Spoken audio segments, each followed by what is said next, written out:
से पूछें, ये अमेरिका इंडिया को धमकियां देने पे आ गया है जनाब। क्या हो रहा है, किस तरह हो रहा है?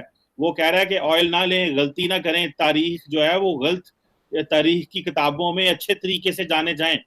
नमस्कार दोस्तों, स्वागत है आप सभी का। दोस्तों, आप सभी जानते हैं कि एक सवाल सा उठ रहा है कि क्या इंडिया रसिया से क्रूड ऑयल खरीदेगा।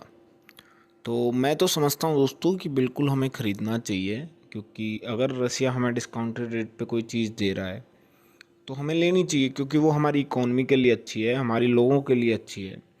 देखिए, सरकारों को भी अपनी पॉपुलैरिटी बनाए रखने के लिए जो महंगाई जैसा तूफ़ान है वो बिल्कुल भी अच्छा नहीं लगेगा।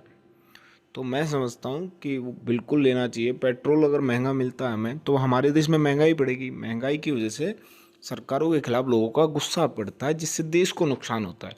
तो मैं समझता हूँ, वैसे आप अपनी राय कमेंट में दे सकते हैं। बाकी सारी बातें जो है, अमेरिका क्या कह रहा है, ये क्या दुनिया क्या कह रही है, हमें उससे फ़र्क नहीं पड़ना चाहिए। चलिए शुरू करते से पूछें, ये अमेरिका इंडिया को धमकियां देने पे आ गया है जनाब। क्या हो रहा है, किस तरह हो रहा है? वो कह रहा है कि ऑयल ना लें, गलती ना करें, तारीख जो है वो गलत तारीख की किताबों में अच्छे तरीके से जाने जाएं। तो क्या इंडिया को इस हवाले से अमेरिकन गवर्नमेंट क्या कोई प्रेशर कर रही है, या कि आप समझते हैं कि प्रेशर नहीं है लेकिन इंडिया इस प्रेशर को झेल लेगा? बड़ी मुश्किल में लग रहा है इंडियन फॉरेन पॉलिसी। आसफ साहब, आप कैसे देखते हैं? प्रेशर किस पे दिया जाता है जिस पे कोई अहमियत रहती है? प्रेशर किस पे दिया जाता है जिस जहां से लगता है कि अगर उसका कुछ रुख इधर से उधर हुआ तो चीजें बदल सकती हैं। मेजर जो प्लेयर्स होते हैं जिनकी कोई वैल्यू होती है उन पे प्रेशर दिया जाता है। और अगर ये प्रेशर दिया जा रहा है तो आपको मैं बताऊं कि ये प्रेशर बर्दाश्त करने के लिए इंडिया ना सिर्फ पूरी तरह से सक्षम है, कैपेबल है, तैयार है, बल्कि कई मौकों पे इंडिया ने इस चीज को साबित भी किया है।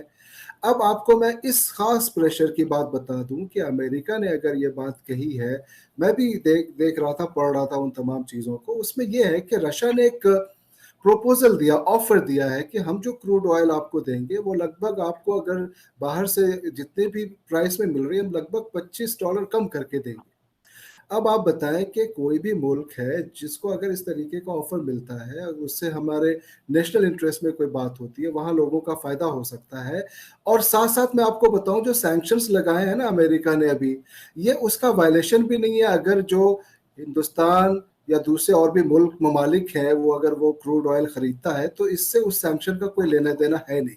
उसमें जो स्टेटमेंट दिया गया है कमर भाई, वो ये दिया गया है कि India will be remembered as, जैसे कि wrong side of the history में जाना जाएगा, या इस तरह से कहा गया। अब देखें, आपको लास्ट टाइम भी मैंने कहा था, आपने बार बार वो प्रेशर वाले इस पे सवाल किया था, तो उस वक्त मैं कह रहा था कि नहीं, बहुत प्रेशर तो है ही नहीं। लेकिन अब मैं ये कह रहा हूँ कि प्रेशर पड़ रहा है और पड़ेगा। और इस प्रेशर को आप आज इसमें भी देख सकते हैं, जैसे अमेरिका ने इस चीज को इशारतन कहा।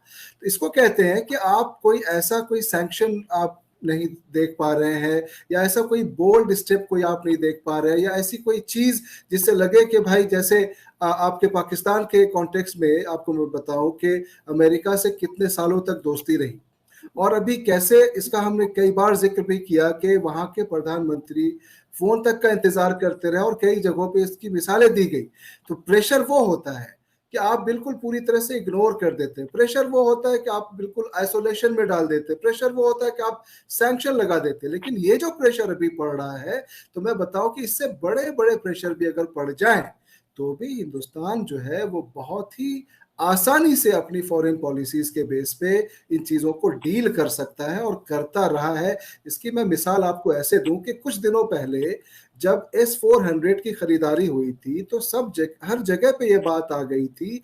एक तक देखा जाए तो मीडिया ने ये चीज तो अनाउंस ही कर दिया था कि अमेरिका अब सैंक्शंस लगाने वाला है काटसा की तरफ से, लेकिन वो हुआ नहीं। तो आप भी तो क्वाड के मेंबर हैं, आप ये डबल डबल मजे कैसे ले सकते हैं? ये इस वक्त मैं इधर अमेरिका में बहुत सारे लोगों को मिला हूं, वो कह रहे हैं ये दो दो खाने ने तो चोपड़ियां खाने ने। हमारे पंजाबी में एक मुहावरा है कि दो दो खानी, मतलब दो पराठे खाने और ऊपर उसके जो है ना मक्खन लगा के खाना।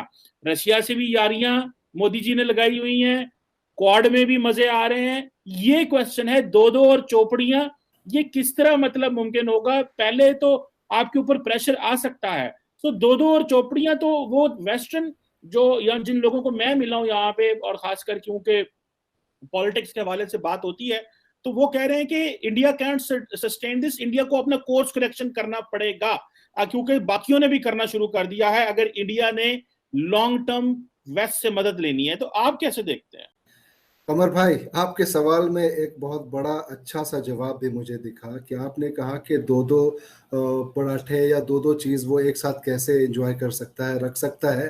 तो आप ये कह रहे हैं कि इंडिया ऐसा कर रहा है और इसको करने में वो कामयाब है। ठीक है, आपके जो सवाल में जो ये जवाब मुझे मिला, तो ये इसलिए कामयाब है कि भाई इनकी फॉरेन पॉलिसी अच्छी है। आप देखें कि उधर अमेरिका से भी और रशिया से भी, आप देखें यूरोपियन यूनियन से भी, यूरोपियन तमाम कंट्रीज से भी, और इधर हमारे दूसरे जितने भी ब्लॉक्स हैं वहाँ भी हमारे रिलेशंस अच्छे हैं। और इस वजह से हमारे दोनों तरफ से कहते हैं ना कि इसको एक तरह से एंजॉय कर रहे हैं और बहुत ही हैप्पीली इसको मैनेज कर रहे हैं। ये है कि हमारे यहाँ एक दूसरे के ऊपर तो डाल लेते हैं। मैं कहता हूँ जी, मियां नवाज शरीफ से हम 100 इख्तिलाफ रख सकते हैं, बिल्कुल रख सकते हैं, बहुत सारे मसाइल उनकी हुकूमत में भी थे, लेकिन हमने ये देखा कि इकोनॉमी को उन्होंने बहुत बेहतर पोजीशन पे रखा हुआ था। ये लोग आए, इन्होंने कहा कि जी ये तो आर्टिफिशियल तरीके से उन्होंने सारा कुछ कंट्रोल किया था, हम इसको नेचुरल वे में लेके आते हैं। तो नेचुरल यही है कि लोगों को, मतलब जिसे कहते हैं कि गले में फंदे डालकर और उनको फांसी चढ़ा दो, मतलब जो चीजें हम देख रहे हैं, क्योंकि मैंने आपको बताया 22 करोड़ अगर आवाम सफर नहीं कर रही तो कम से कम 21.5 करोड़ कर रही है। हो सकता है ये 50 लाख ना करती हो, वो ऐसे हो कि जिनको इतना खास फर्क ना पड़ता हो, लेकिन रेस्ट ऑफ द जो मतलब लोग हैं वो इंतहाई बुरी हालत में जिंदगी गुजार। वज़ीर आज़म साहब ऐलान करते हैं कि सब्जी जो है टमाटर और आलू सस्ता करना मेरा काम नहीं था। यस बिल्कुल, ठीक है, मैं इसलिए नहीं आया था। अब अगर ये कहते हैं कि ये मेरा काम नहीं था तो ये किसका काम है फिर? ये किसी और मुल्क के लोग आकर हो सकता है सर ये मोदी साहब का काम हो, या फिर जो बांग्लादेश की प्राइम मिनिस्टर है उनका काम हो, या जो तालिबान की हुकूमत है अफगानिस्तान में उनका काम हो सकता है, खान साहब का कोई और काम की बात। अभी एक साहब अफगानिस्तान से तशरीफ लाए हैं, परसों एक लेक्चर था वहां पर, मैं अटेंड कर रहा था इंस्टीट्यूट ऑफ इंजीनियर्स में। वो अफगानिस्तान से आए, वो बताते हैं कि वहां पे चीजें सस्ती हो गई हैं। उनका जो अफगानी है वो तो मुझे ये कह रहे थे 80 रुपए का है। मैं तो बिलीव नहीं करता उनको कि वो 80 अफगानी का $1 है। मैं तो बिलीव नहीं करता, मतलब पाकिस्तान से भी ज्यादा स्ट्रॉन्ग। और उन्होंने उनका पैसा पाकिस्तान से स्ट्रॉन्ग है, क्योंकि जब मैं लास्ट ईयर में 2 विजिट्स मैंने किए थे, तो एक जो अफगानी रुपए था वो पाकिस्तान के तकरीबन ₹2 और 20-30 पैसे के आसपास चल रहा था। ये तो मैंने खुद चेंज करवाए थे पाकिस्तानी रुपए, बॉर्डर पे भी और फिर काबुल सिटी के अंदर भी। तो ये तो है, और अभी भी कुछ ज्यादा डिक्लाइन नहीं आया उनके रुपए में। नहीं, वो साहब ये फरमाते हैं कि पहले से बेहतर हो गया है और चीजें पहले से सस्ती हो गई हैं। उन्होंने टैक्सेस हटा दिए, खाने पीने की चीजों से जो भी टैक्सेस थे, उन्होंने कहा कि अगर हम कोई और रिलीफ नहीं दे सकते तो कम से कम आवाम के ऊपर मजीद बर्डन ना डालें। जिस हुकूमत को कहा जाता है कि इनको एक्सपीरियंस नहीं, और वाकई नहीं है उन लोगों को, मेरी मुलाकात हुई, आपकी भी हुई होगी पाकिस्तान में या वहां पे, बिलीव मी, उन लोगों ने कहा कि हम कम से कम यहाँ तो रिलीफ देते हैं उनको, हमारे यहाँ तो रिलीफ का कांसेप्ट नहीं है, चीना जा रहा है। ये होती है हुकूमत, ये होती है हुकूमत।